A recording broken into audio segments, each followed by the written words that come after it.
el siglo XIX, tanto en Europa como en Estados Unidos, el capitalismo industrial fue un hecho consumado del cual nació el proletariado industrial, una clase social que fomentó la mayoría de movimientos sociales en un gran número de países de Europa. Podemos tomar el socialismo como un término que, desde principios del siglo XIX, designa aquellas teorías y acciones políticas que defiendan un sistema económico y político basado en la socialización de los sistemas de producción y en el control estatal, parcial o completo, de los sectores económicos, tomando como su mayor representante a Antón Makarenko. La educación socialista se fundamenta en las teorías marxistas, entendidas como una interpretación del hombre y el mundo que se opone a las interpretaciones burguesas tradicionales. Marx y Engels propusieron en una amplia obra los principios de esta educación y pusieron los cimientos de la misma. Sin embargo, no fueron los únicos que se ocuparon de ella. En estos principios podemos encontrar la unión de trabajo productivo y educación. El trabajo hace al hombre, por tanto tiene que formar parte de la educación. La educación polivalente, desarrollo total del ser humano. Laicización de la educación, reniega de la Iglesia porque se rige por principios burgueses.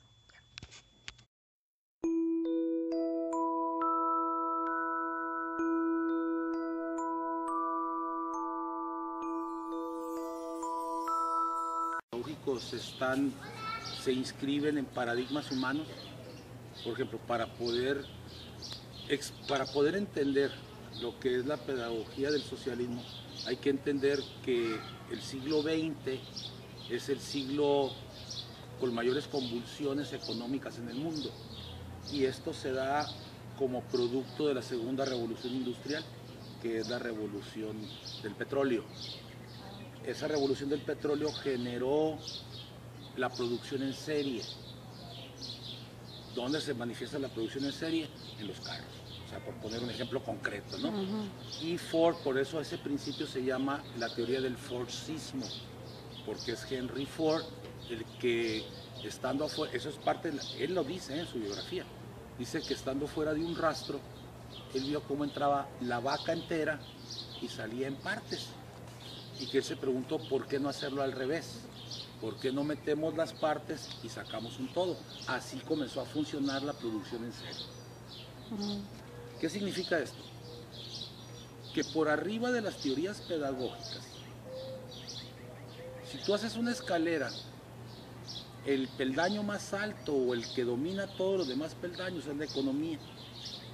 Y luego de la economía sigue la filosofía. Quien les diga que la filosofía es la madre de todas las ciencias, les está mintiendo. Quien rige las explicaciones filosóficas son las explicaciones económicas, primero. Y entonces tenemos la economía, la filosofía, la psicología, la sociología y la pedagogía. La pedagogía es el último peldaño y ahorita voy a explicar por qué y por qué el socialismo. El socialismo surge como una de las dos explicaciones con respecto a los procesos de producción. ¿Qué quiere decir? Cuando surge la producción en serie, surge la máquina.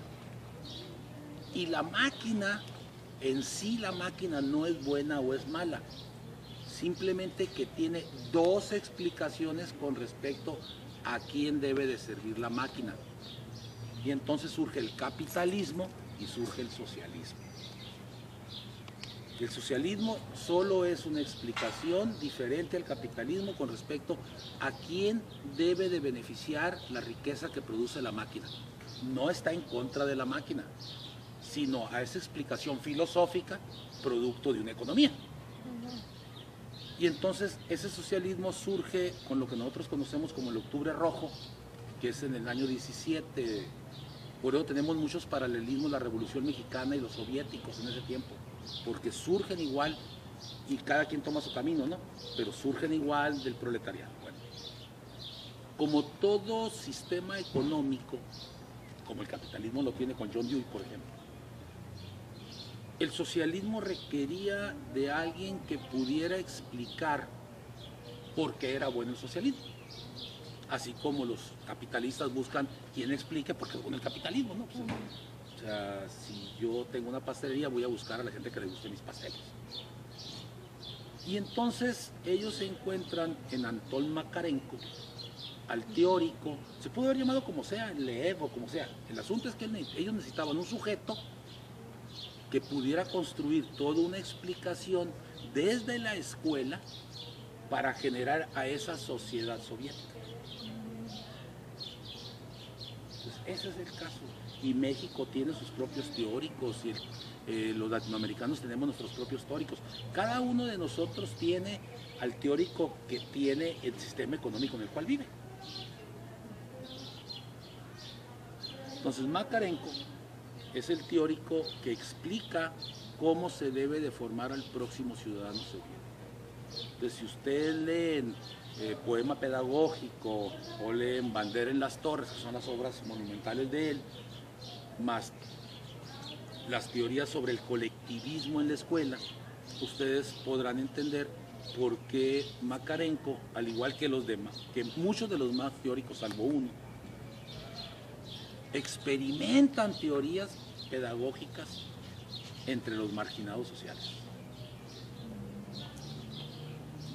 Tú puedes ver, ¿qué pasó, Norberto? Tú puedes ver a Freinet en Francia, puedes salvo Neil en Inglaterra, pero los Freire, tú puedes ver a Freire, tú puedes ver a John Dewey, todos ellos van a experimentar en sujetos que no representen un valor social, porque son experimentos. Fíjense cómo todos los teóricos que han leído, ninguno habla de sus fracasos. ¿Por qué? Un inventor, el que invente lo que sea, el que inventó esa lámpara, no te dice, después de haberme dado 5 toques y haberme quedado casi pegado, no te dice eso, te dice, mira la lámpara que acabo de inventar. Entonces los teóricos de la pedagogía son iguales. O sea, ¿cuántas veces debió experimentar Makarenko para ir afinando su teoría y echando a perder gente? Pues quién sabe, ¿no? Pero eso no nos importa. Pero esa es la realidad. Sí. El asunto es que Makarenko es el que construye el principio del colectivismo. Subrayado. Ese colectivismo significa una cosa fundamental que es lo que le da vida al socialismo. La escuela debe de formar al sujeto sin que ese sujeto piense para él, sino debe de pensar para el resto. Ese es el principio, en contrasentido del capitalismo, con John Dewey, donde te dice que el sujeto es lo más importante y que pero tiene que competir y que no le importan los demás. En el socialismo dicen, no, el sujeto no está por encima de la colectividad.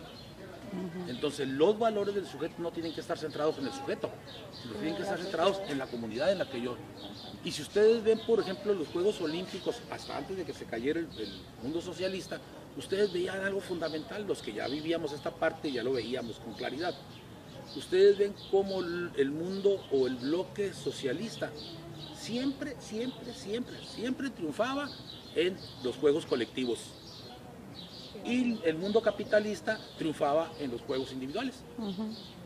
Por eso es que los chinos ganan en plataforma, por eso es que los chinos ganan en esto, porque son colectivos. O sea, no anda él, sino que es todo un equipo de gente.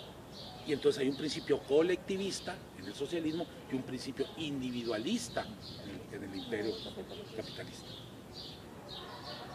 Y entonces ahí viene la historia de la comuna Gorky y todo este rollo, ¿no? Que ya han leído ustedes, esta Gorky.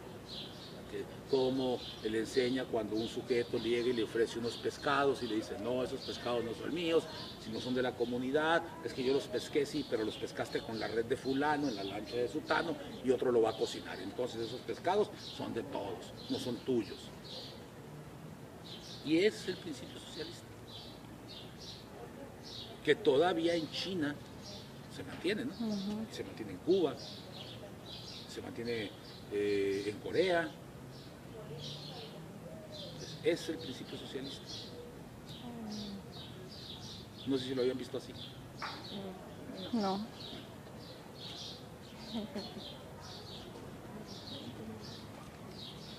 ¿Y este enfoque socialista cómo lo mira usted en la actualidad en la educación en México, en nuestro país? En primer lugar, no hay un enfoque socialista en México, no, por favor. O sea, nosotros somos cautivos de una teoría económica que se llama neoliberalismo, que está impuesta por los países capitalistas más desarrollados del mundo, y para eso tienes tú la OCDE, donde México está metido ahí por razones políticas de Salinas. No hay ningún principio socialista. Hubo en un periodo de la educación mexicana, en el periodo cardenista, pero no era socialista, no se pierdan, Cárdenas no era socialista, él incluso públicamente en un discurso va en contra del nazismo, va en contra del comunismo, va en contra del capitalismo. O sea, hay un discurso público. Lo que voy a decir es algo muy sencillo. Una cosa es el colectivismo socialista y otra es el colectivismo nacionalista. Y Cárdenas ante todo fue un nacionalista. Por eso es que en el periodo de Cárdenas se cuidaba mucho que las empresas mexicanas no tuvieran mucha competencia, que el ejido, la parcela fuera inembargable, porque se pensaba mucho en los sujetos, en las familias mexicanas. ¿Cuáles son algunos de los recuerdos que puedes tener tú de alguna imagen por ahí perdidona de principios no socialistas, pero sí colectivistas? Yo ahorita voy a explicar eso. Freinet, el padre de toda la escuela rural mexicana, no es un mexicano, se llama Celestín Freinet. Y ustedes pueden ver que el principio de la parcela escolar en el valle, de la casa del maestro, de la cooperativa escolar, fueron principios impulsados en el cardenismo, pero no eran socialistas, por favor. Eran franceses, no más que hay que ver, pues. Entonces, ¿cuáles principios socialistas en México? No hay ni un principio socialista. Te voy a decir por qué. Porque el socialismo lo primero que quita es la propiedad privada de los medios de producción. Entonces dime cuándo el gobierno intentó desaparecer la empresa privada. Pues nunca, porque estamos a un lado de Estados Unidos. Yo no sé dónde están los rasgos. Si alguien te dice que, insisto, que la parcela escolar, que la casa del maestro, que la cooperativa escolar son principios socialistas, remítelo a leer a Freinet. Y se llama Técnicas Freinet.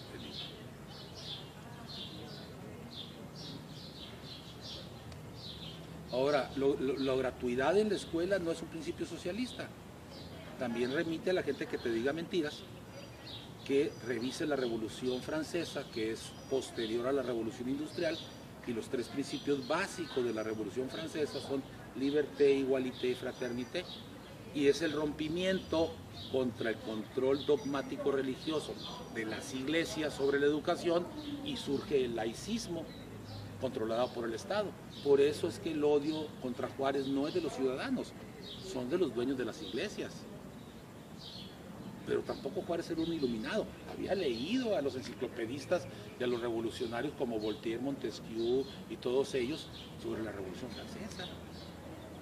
Eso es. Así es de sencillo entender.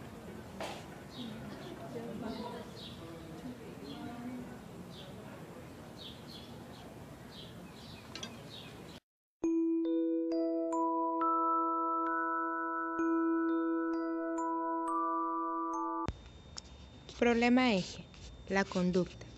Una vez concluida nuestra jornada de práctica, pudimos observar que la conducta presentada por los niños y las niñas es un factor primordial en el desempeño de su aprendizaje en nuestra práctica docente.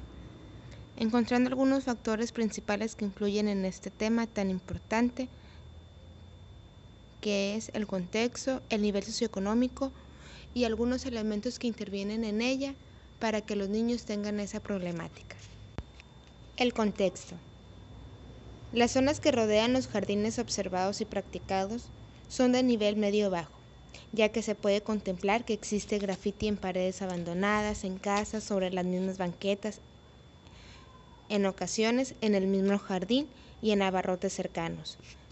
Pudimos observar que hay predios abandonados, los cuales se encuentran llenos de basura, de animales muertos, con hogares no en buenos estados, y casas abandonadas, las cuales la gente que utiliza drogas las utiliza para consumirlas dentro de ellas mismas.